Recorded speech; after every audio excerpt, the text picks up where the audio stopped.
Somebody come get her, she's dancing like a stripper. Just kidding, I'm 30, so if I'm dancing like anything, it's a geriatric granny, because every time I seem to pop and lock, I break something. Hey there guys, my name's Megan if you're new here, and welcome back for episode...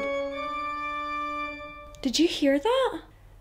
It sounds like someone's coming. It's me, Megan TrueCrime, and I have with me the amazing Sherrilyn Dale from True Crime Wine Wednesday. I can't believe you're here, Sherrilyn. I'm so excited to have you. How are you? I'm so excited. I'm good, babe. How are you? I'm very good, very good. As I always say on my channel, I'm still alive, so I'm doing better than most. I love it. So today, guys, we're going to do a couple of little spooky stories, and I'll share my story first. Hopefully give me the chance to terrify Sherrilyn, and then Sherrilyn will dive in with her story as well. These are our raw reactions, so yeah, hang on to your seats and your pants, because you might need a fresh pair after this.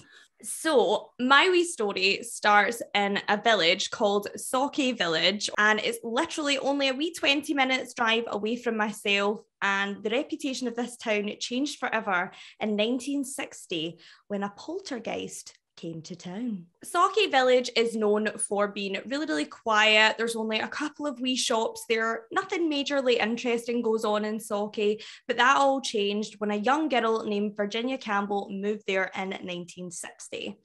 Virginia was actually from Donegal, which is in Ireland. So her and her mother and father actually had a farm there. And then her and her mother, Annie, moved to Scotland from Donegal. Now, there is a book about this by Malcolm Robinson, but it's quite sketchy about the reason why they moved from Donegal. It is said that her parents were going through quite a bad patch, and that her father, James, stayed on the farm to look after the animals. Meanwhile, her and her mother left. So we don't quite know whether they split up or what the kind of backstory is for that. Yeah. When Annie and Virginia moved, Virginia actually moved in with her elder brother. Annie and James actually had a lot of older children. So her brother was actually, I think her brother was 30. They were more like cousins technically, rather than actual brothers and sisters, which is strange. Okay. Yeah. They were quite disconnected as a family. Right. So when she moved in, her niece, essentially, who was 9, and Virginia was 11, they were really close, and they actually shared a bedroom. The bedroom of the two girls is where most of this occurs, and it's terrifying. Okay. Oh my God. Sherrilyn's like, no, please. I need to sleep tonight. Right? I'm like looking behind me. So Virginia moved in, and from day one, there was strange occurrences in the household. The first night that she slept in the room with her niece, Margaret, there was noises of bouncing off of the bedroom wall. So on their headboard behind their heads as they slept, they could hear what sounded like a medicine ball smacking off of the wall. Okay, so heavy. Yeah, really heavy, a little demonic, one of those ones. One of those ones. Just casual demon activity on a Saturday night. Obviously, the girls were a little bit stressed by this, so they got up out of their beds and ran downstairs to tell the adults. But as they ran down the stairs, it actually sounded like the medicine ball had followed them and was bouncing down the stairs behind them. But they see nothing? They saw nothing. Absolutely nothing. Just the presence and the noise of something jumping behind them on the stairs. Everyone's worst nightmare when you're running up the stairs that something will grab you, or when you're running down the stairs. Just terrifying stuff. So they run down and tell the adults. The adults, like every parent in a horror movie, totally overlook it. They think the kids are just being over-exaggerating. They don't really believe them and think that perhaps they're just acting up because this is one of Virginia's first nights in the house. But she wasn't acting up. And the terror that followed this would soon taint the town of Sooooooooon for decades to come. I'll just turn my page. I love that. It's so weird because someone's here for the page turning section. It's so funny. Right? I know, you're like, oh, 1 minute. I love how people think you just remember it all too. Like everybody's always just like, how do you do it? I'm like, oh, sweetheart, notes on notes on notes on notes. It gets worse, and Virginia's brother and his wife, so technically her sister-in-law, start to see the activity getting more aggressive. The knocking on the walls seems to escalate only when Virginia's in the home herself. So when she was out playing with friends, nada, nothing. But the minute Virginia would walk in the door, it would start up again, a whole new nightmare for the family. The family stated that before Virginia moved into the home, she'd never experienced any paranormal activity, either at her brother's house or at her home in Donegal. So I think that's quite important because it kind of sets the scene of she wasn't one of those kids that was a troubled child in Donegal and then it just moved with her. Right. And the family had never experienced anything in that house before she moved in either. So it wasn't just a haunted house. When she would go to her bed, there would be other things that would go on that were beyond hearing noises. There was also visual things that were happening that her brother and her sister-in-law saw. So there was actually rippling of the bed covers as if someone was flicking the bed covers. You're like, no, there wasn't, because that doesn't happen. That doesn't happen. We live in a great place, fairies and rainbows. Yeah, there's two, like divisions. So when you're gone, you don't come back. Yeah, sure. You won't be saying that at the end. Her brother sees this and immediately wants to bring in reinforcements. And who do they go to? Every horror movie we've seen about anything to do with poltergeist or possessions, they hire the local reverend, of course, because who can stop a poltergeist like a local reverend? That's what they're there for, I guess. Just add it to their job description now. Exactly. On your CV, ghost stopper. Ghost stopper. So the Reverend Lund, he came and he was absolutely terrified by what he saw in Virginia's bedroom. He could see things that were even beyond his wildest imagination.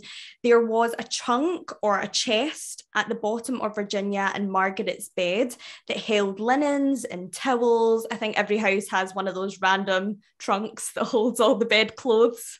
I feel like that's a very European thing. Is it? I think so, yeah. Oh, I learned something new every day. But I think that's really cute for you guys. Like we have, I wish we had more use of chests. That sounded so wrong. But definitely, by the way, on the topic of saying things are from different countries, I recently in a video said that I thought anyone who owned zip ties was a killer. Okay, so everyone in America owns zip ties. Everyone was like, should I hide my zip ties? Am I strange that I have zip ties? All these people questioning themselves. That's awesome. My husband loves zip ties too. Does he? Yeah. Right, I need to ask, what does he use them for? Okay, so for example, the last time we used them was when we went to Mexico. We zip tied our luggage so that nothing would get open up and spill out. Yeah. And then when we got to Mexico, and then we're coming back so soon, we had cut our zip ties. So we had to go and find some. And then our friend, he had no idea what they were. So then we showed him a picture and he was like, oh, okay, I know what those are, and went and found some for us. But yeah, we have zip ties. Oh my gosh, I feel like I'm missing out on life. I've not got zip I'm going to ties. send you some, babe. Maybe we're the strange people for not having them. Or you'll bring a fad down there, or you'll be judged. Yes. They'll be like, why does Megan, she starts a true crime channel and all of a sudden she's rocking zip ties? So yeah, so basically this bed. They had their chest. Yeah, they had their chest. Yeah. And the chest lid began, and this was a heavy old oak chest. The lid began to open and then slam shut in front of the Reverend and also in front of her brother and his wife. So there was several people who witnessed this. And meanwhile, poor Virginia is sat on her bed, not lifting a finger. So it couldn't have possibly been Virginia. So she starts screaming and then she instantly falls asleep. And everyone's like, oh, really? Strange time to have a nap. But okay. Night night. Hello. And while she's asleep, she then goes into a trance and starts talking agitatedly in a deeper voice. So Get the zip ties. Get this. I love that. That's brilliant. Oh, you should have merch. Get the zip tie. Yes.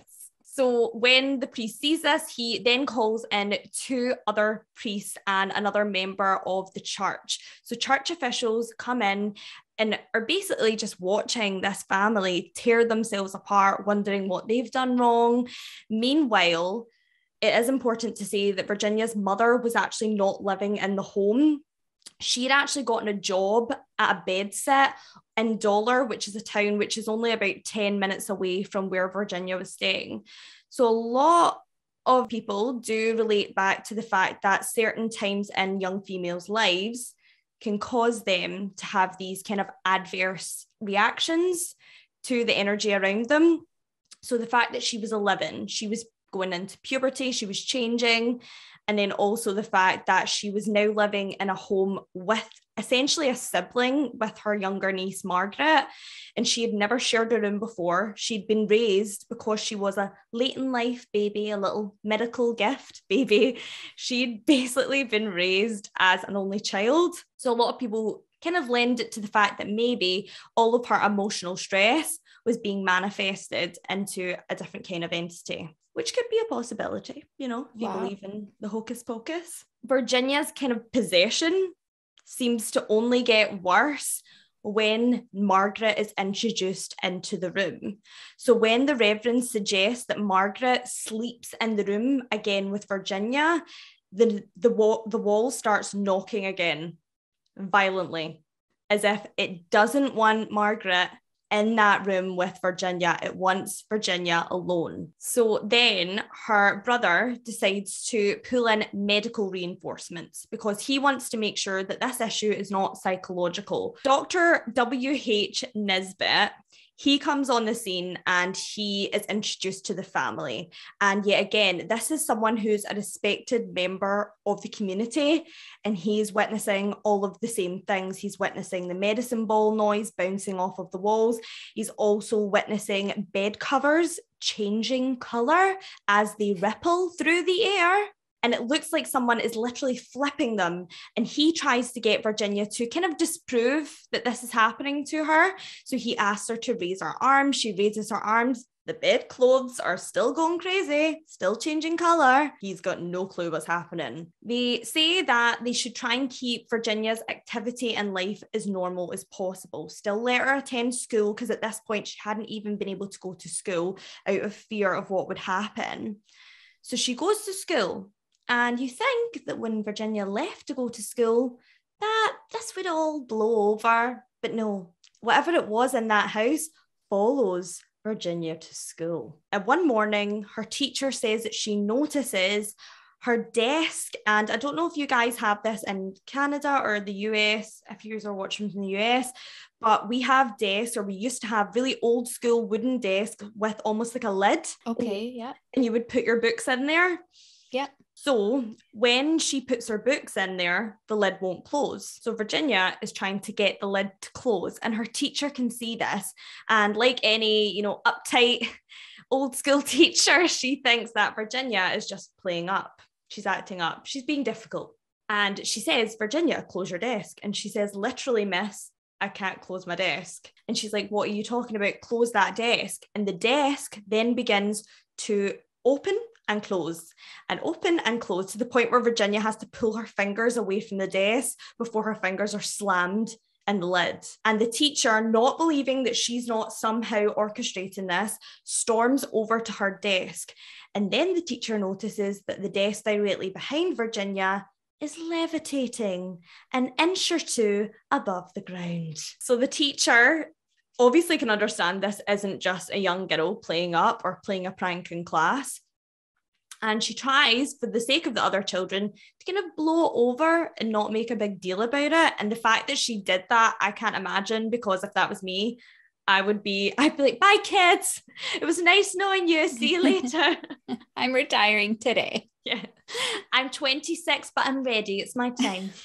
So whilst this was all going on, Virginia was then going home and she was being attacked by this spirit in her own house. She wasn't sleeping because she was constantly in a trance-like state. It was said that the minute her head would hit her pillow, the pillow would rotate 360 degrees under her head, and then she would sit upright with her eyes closed and begin talking. So there was at no point that Virginia was getting any rest from this spirit. It became more and more noticeable that whatever it was not going to loosen its grip on Virginia. The reason being they knew that was because at one point, Virginia's mother actually picked her up and took her to a family friend in hopes that the activity would stop. But like everything else, it wouldn't stop with the house. It followed Virginia to her family friend's home. And I actually think this family friend is like the best person in the world because, I mean, who would take in someone's possessed child? I thought that in my head. I was like, wow. That's a good friend. Amazing. We all need friends like that. We do. I would take your possessed child, Megan. Oh, thank you. I would take yours too. But you've got a couple. So I don't know if they were all possessed. Maybe not. Maybe one?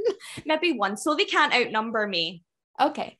So when the news begins to spread around town about the possession in the house, it does get a little bit of notoriety, and BBC Radio, a very popular radio station here in the UK, want to record the hauntings, and they do. Because of that point, you didn't have the visual, you only had the audio. It could only be heard what was happening in the home. So you couldn't really see a lot of the activity. You could hear the bed chest closing and opening, and you could also hear Virginia having a really low growl scream. She then began to talk really aggressively about her life back in Donegal. So she would talk about how she was dragged out of her home to leave her dog who lived on the farm and to leave her best friend. Now, there have been some rumours that her friend back home actually passed away shortly after she moved to Scotland. But this is completely speculation. It's in a couple of newspaper articles from back when this was happening in the 70s, and it's never been confirmed.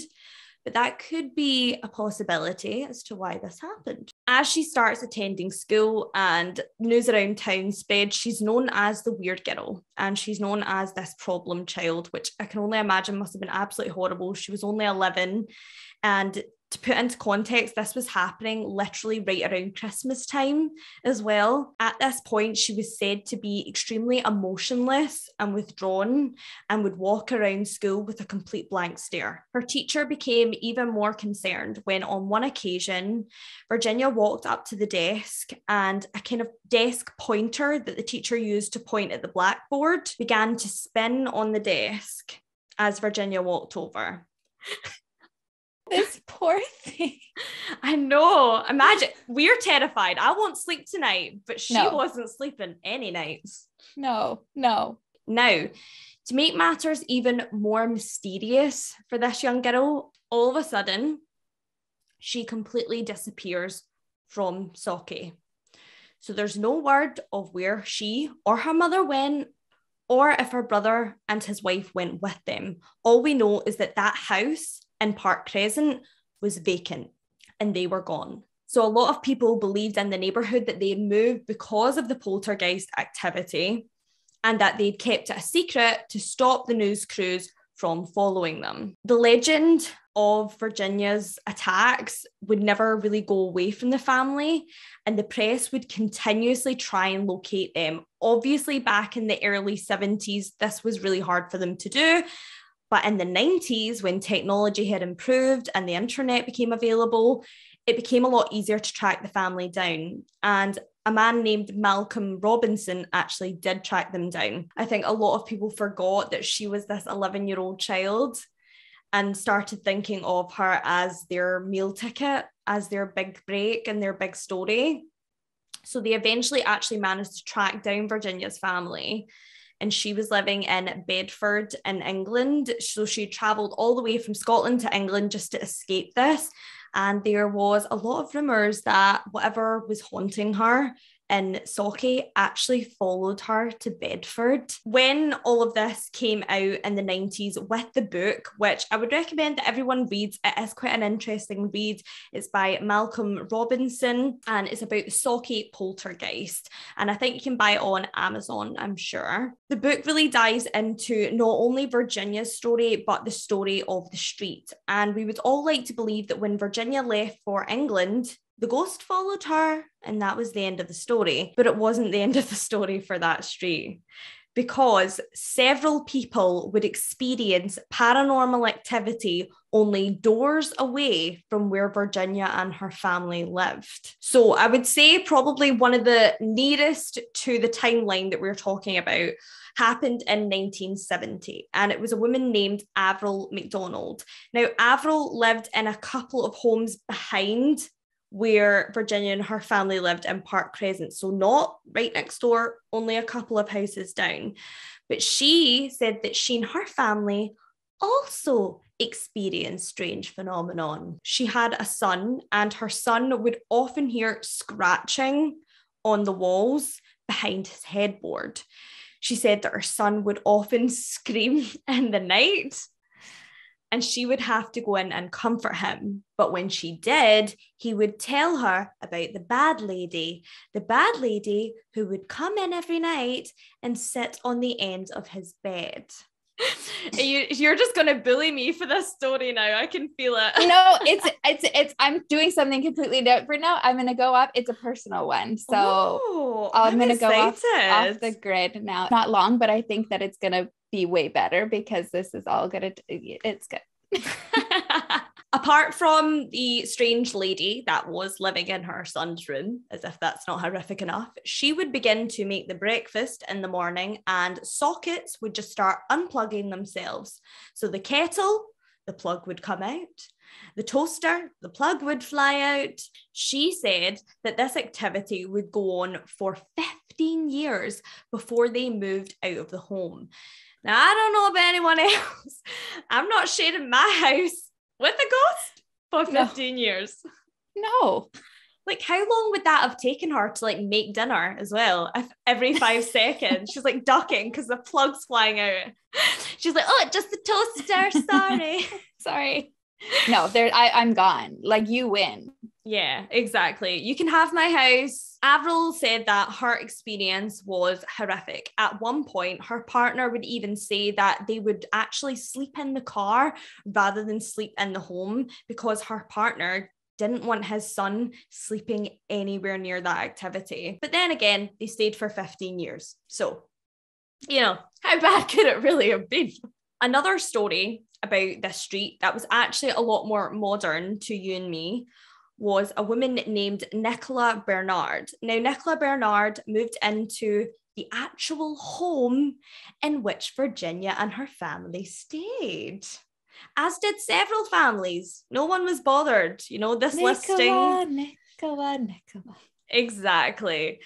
Poltergeist 101. So Nicola actually said that she knew about the story and that she wasn't worried about it because it always seemed harmless. I mean, I don't know what about rippling bed sheets seems normal behavior for a home. You just roll with it? I don't know either. So she moves in with her young children, who at the time are actually 5 and 2. So we're talking babies. Yeah. And not shockingly enough, the activity picks up the minute she moves in with her children. It's very, very similar. There's banging on the walls. There's also slightly more aggressive behavior. There's pinching on the back of the children's legs that leaves bruises. There's scratching on their legs as they try and fall asleep. And it becomes clear to Nicola that whatever this is probably isn't the friendliest of spirits. I would kick the shit out of some poltergeists. You would. If my kid had scratches on them. You'd be like, the boxing like, Mama's gloves. not playing now. I'm not scared anymore. No, we'd move. Yeah. I think most normal people would put the for sale sign out. Yeah. But not Nicola. She was loving the house. Possibly quite terrifying. Nicola would see shadows in the door frame of her children's room. And this was also the room that was inhabited by Virginia and young Margaret. I believe that this was probably the kind of portal where all the badness came from, because it seemed like whatever it was attracted to the children's bedroom. So it may have been the children it was attracted to, or perhaps that room in the house. Nicola, however, did eventually move out with her family, but she makes a strong statement in the book that the reason for her moving had nothing to do with the poltergeist.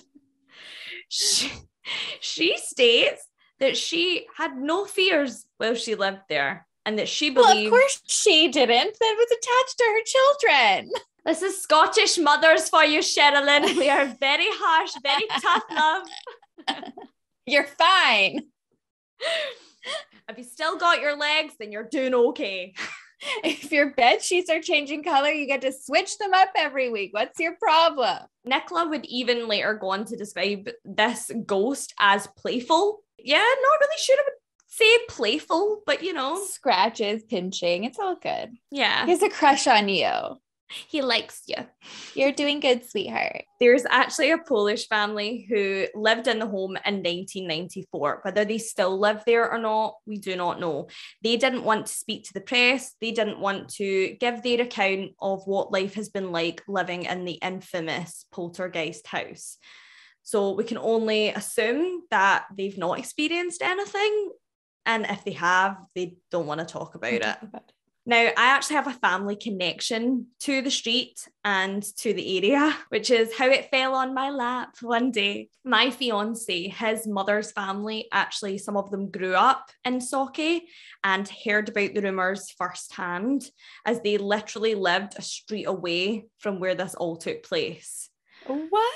Yeah, and it's common fact that the residents of Sauchie don't want it spoken about. They will not speak to the press about it. It's very, very hush because they don't want it to affect their house sale prices. Oh. Yeah. So they're like, no, we can't sell our home next summer if there's a ghost in it. Awesome. That's like those real estate signs where it's like for sale, and then they buy the rider that says not haunted on top of it. Yeah, they won't be buying that sign anytime soon for that house. Wow. Yeah. So still to this day, is it haunted? We don't know. What we do know is that there was no ancient burial grounds, there was no witch hangings, there was nothing that would lead to several homes being attacked. But several people have called this a poltergeist, but due to bad smells being smelled in the street, allegedly if you walk into the street, sometimes you will smell strong smells of sewage. And then other times you will hear a bouncing ball bouncing behind you. So if you're ever brave enough to walk down the street of Park Crescent, you need to let me know. Do you hear something? Or is it the Sauchie poltergeist? Sherrilyn's like, it's not the poltergeist because that's not real. It's not real. I had a situation this is not the story that I was going to tell you. I'm going to tell you that story too. But it was when I went to Scotland, my girlfriend and I, we did a ghost tour because you guys are all sorts of haunted out there. Mm-hmm. A lot of history. I absolutely love it. It's one of my favorite places to go, or at least in Scotland. So we did a ghost tour, and I should ask her and figure out where it was. We were in Edinburgh. Oh, yeah. Edinburgh. Yeah, like the beginning of burger, just Edinburgh. Edinburgh. Yeah. You nailed it. Nailed it now. So that's where we were. We did this ghost tour. And so it was an underground run. And they told us that there was underground villages where underground world activity went down back in the day. This is how they traded things. A lot of grave robbers would sell things that they stole from cemeteries under there. And so we're walking through, and there'd be candles in the rooms that were off to the side. So it was all it looked like almost like the Game of Thrones, you know, like the catacombs when you walk through. So we would walk down, and as you are walking like through these catacombs, there were these little rooms, and there's no electricity obviously down there. So everything was lit through candles throughout the tour. And there would be some where you would just see them like flickering like crazy, and there's no wind, or, you know, like we're underground. So I was just kind of like, yeah, okay, maybe they've got like something, you know, a little fan in the corner that I can't see blowing for ambiance. So I wanted to believe things. Yeah. So then me and my girlfriend, she is a big skeptic. She's like very stern. So she's just I'm holding on to her. She's like, everything is fine. And then she looks at me and she's like, did you just do this? And I was like, do what?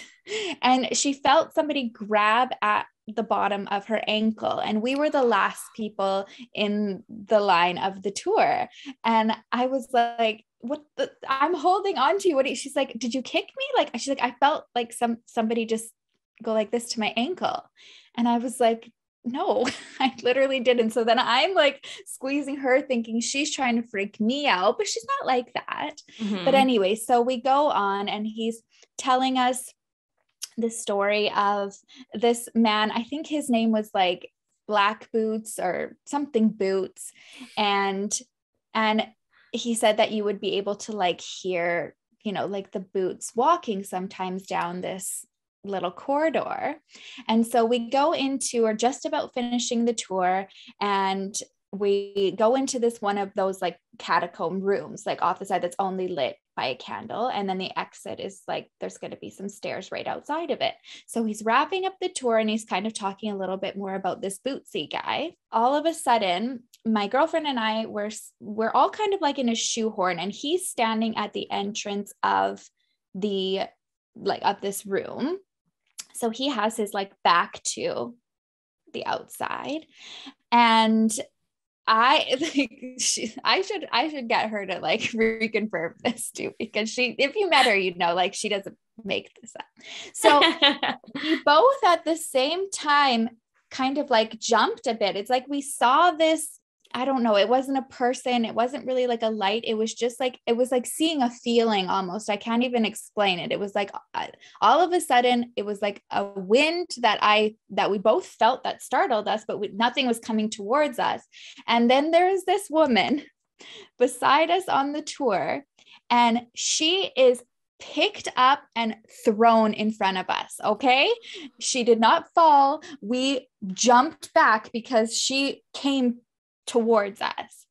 And so everybody screams, we scream. The tour guide all of a sudden looks like terrified. He's like, what the hell is going on? And he gets down, and then her boyfriend just says, oh, she has low blood sugar. This happens sometimes. And so to this day, then the tour ended. It was very uncomfortable, very awkward. So we were just kind of like, there was a moment where I was like, was this staged? Were we all supposed to be scared? And then the tour was going to end, you know, like, oh, and blah, blah, blah, blah, blah. It was like, the tour's over. Like, you guys have to leave. And so when we were leaving, we're all like kind of congregating outside being like, okay, like, she was thrown. She did not fall. I've fainted before, you know, like you just kind of like go in a puddle exactly where you are. She came towards us, like we jumped away from her. And so to this day, I mean, there are moments where I go like, was that set up? But anybody else who I've talked to has gone on a tour, like usually nothing really happens. Yeah, that does not happen. I've been on every Edinburgh tour. I've never heard that. Yeah. So that was one. And then on my father's side, my grandmother, they're I don't know what you want to call it, sixth sense, very in tune with, you know, the third eye, all that type of stuff, you know. What do you call that? Yeah, like spiritual. They're very spiritual. Very spiritual. And just, like have connections to like the other side. You know, my grandmother used to regularly leave her body and watch herself sleep and watch her room to make sure that everything was okay. This was like what she did for fun. Love it. Oh yeah, we have stories for days. So, but I mean, my dad always told us of stories, not necessarily that happened to him, because I feel like he was more of a skeptic, but just like what he would see around his house with my grandmother. We'd hear things here and there. I would anyways. I'm the oldest sibling. So my siblings are quite a bit younger than me. My one sister is 8 years younger than, or 9 years younger, 8, 9, and 10. Oh. So my little brother is 10 years younger than me. They're grown now, but they were adorable. I think I was, maybe I was about 14 years old. Yes, I think I was about 14 years old. We moved to this really nice house in a beautiful area. It was right across the street from my school, kind of one of those like typical, houses in an older area where you get the nice big rich backyards with the nice trees. Like, so there was definitely like history there, but more newer, I guess, like a more modern historic site, if that makes any sense. So there was always something about the house, but it was never scary. Like, we felt comfortable there. And I never really talked about it because I just figured I was like a child who didn't like being in the basement some days, like it's just like you said, like always running up, feeling like there's something behind you. And I never really complained about it or anything. And then one night, I actually found out about this quite a while later, because my dad said if he had told me that I would never like sleep at night again, and I probably wouldn't have. So this one night, I was away somewhere, and my mother was working a night shift. So my dad was at home with my siblings. So my sister would have been about 3 years old, and my brother would have been about 1.5, turning 2 years old. And it's the evening, kids are tucked in. One thing my dad loved to do is he listens to music in the dark, just like in a little rocking chair, has his Roy Orbison going on, listening to the tunes in the dark. Like, so many times me and my friends have walked in like, what is your dad doing? Like, this is what he does. I think it's the rocking chair for me. The rocking chair. Yes. I know. It looks, that in itself looks eerie when you walk into it. So my dad said, he was just, listening to his tunes on a Friday night. And he could hear one of my siblings in the back bedroom getting out of their room, opening their door, walking up and down the hall. And then, so he said, he'd call out, Mackenzie, Evan, go to bed. And then he'd hear like pitter patter, go back to bed, so he'd keep listening. Couple minutes later, again, he'd hear the pitter pattering in the hallway. You guys go to bed. And he'd hear like kind of running around through the back hallway, and then it stopped. So he felt like, like I got them now, because they never went back into their bedroom. They just kind of stopped.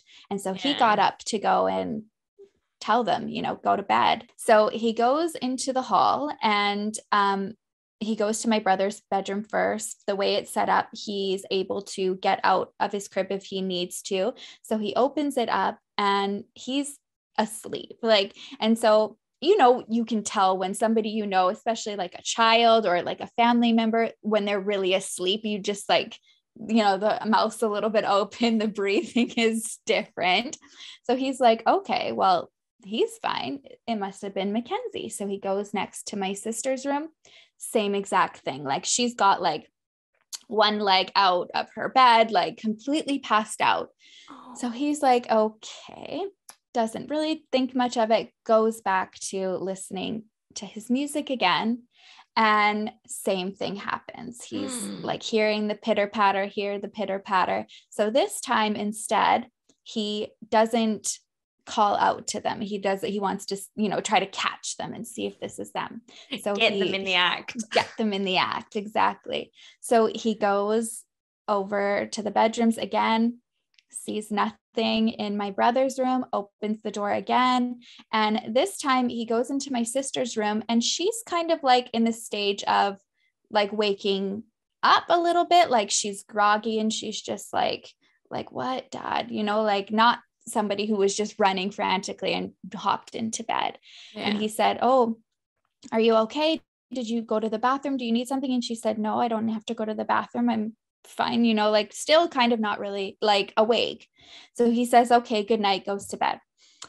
So he goes back, listens to his music, and that's it for the evening. So in the morning, my grandmother is over, helping my dad get the kids ready, getting their breakfast done. So she asks the kids, you know, how was your sleep? And my sister said it was really good. I was having a little bit of a tough time sleeping, but after the lady at the end of my bed told me that everything was okay, I went to bed pretty good. No. No. So my dad says, they kind of look at each other, and my dad says, "What lady?" And she said, "The lady in the flower dress. She sits at the end of my bed and she tells me that it's okay." My grandmother was just like, we like, they never really pried too much. They just said to her, "What is she, you know, like, is she an old lady? What is she like?" And she said, "She looks like mommy. She's like mommy's age." And so she was like her, I don't know, I guess she never scared her. She was almost like a comfort to her, I think, but she doesn't remember, like to this day, when we ask her about it, she has no recollection of this lady or anything like that. But yeah, so when you said that, I was like, no, I got to tell you about that. That's a personal one. That's so scary. I mean, Yeah. obviously, maybe, you know, maybe she was a mother and she wants to comfort the kids, but that is terrifying.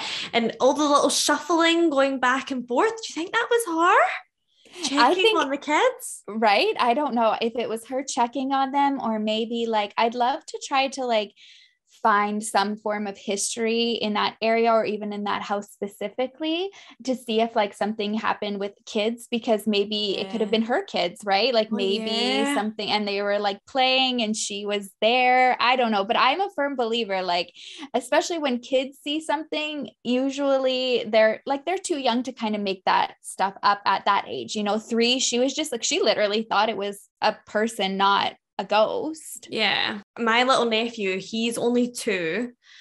And before the Cecil Hotel thing came out, the wildness of Elisa Lam, before that even came out on Netflix, my little nephew literally could only say a few words at this point in time. And he started saying that his name was Cecil. And so my sister would ask him, like, "Oh, his name's Hugo." And she would say, "What's your name?" And he would go, "Cecil." And she's like, "No." And it's such a strange name. Like, it's an old name. It is. Yeah. Such an old name. And she would say, "Oh, like, don't you, like, what's your name?" Like, as if, you know, like, "What's your actual name? Please say it, so I don't think you've got a ghost following you around." But without fail, every time. And then you would go, "No, your name's Hugo." And he would go, "No, it's Cecil." Like, really matter of fact, as if like, this is my name. Don't get it twisted. I believe that so much. I believe in it so much. Oh, me too. I believe in like reincarnation, like past lives, that whole jazz. But kids are crazy, honestly. Yeah, it is. It's all the kids. Just blame the kids. Blame the children. I'm so excited that we got to do this and finally meet. Like you said, though, it literally feels like we've already known each other for forever. Forever, ever. Forever, ever. I was far too white to do that. I don't know why I just did that. I added to it. I love it. See, that's true friendship though, Sherrilyn, you know, backing up your girl even when she does something embarrassing. There you go. I got you. So thank you so much, Sherrilyn, for joining us on our channel. I know with my Zoom skills, it may have been a bumpy ride, but we got our stories out there, and I just want to say a massive thank you for joining me today. No, thank you. I had so much fun, babe. I hope we get to do this again, or, you know, like something different. I'd love to hear everybody's feedback on something you know, that they'd love to see if they enjoyed this, then let us know. If they'd like us to do something different, let us know. So thank you so much for tuning in to this mashup of Killer Weekend, a little bit more supernatural than I normally do on Killer Weekend, and also True Crime Wine Wednesday with the beautiful Sherrilyn Dale. Feels like the first time, because it is. I've never used Zoom to record before. So my spookies, spookettes and spookos, I hope you all enjoyed this week's mashup episode. If you did, please give this video a big thumbs up for me. I want to say a big thank you to all of you for watching, and of course to the stunning Sherrilyn Dale. If you're a big fan of true crime and you love this little spooky Halloween mashup and would like to see more, then please hit that subscribe button. I'll be here for you every weekend with our True Crime Killer Weekends, and on and off every couple of Wednesdays with a Weirdo Wednesday where I'll discuss something spooky I've heard. If you're bored and you're thinking, oh, I may have a little stalk on Megan's Instagram, please feel free to stalk me on Instagram, but not on the street. You can do that at Megan TrueCrime. I also have a TikTok page, which is not really in existence at the moment, at megan.truecrime. Have a safe and beautiful weekend. Lock your doors, don't talk to strangers, and also don't talk to strange women who may sit on your bed. See ya! Da, da, da, da, da.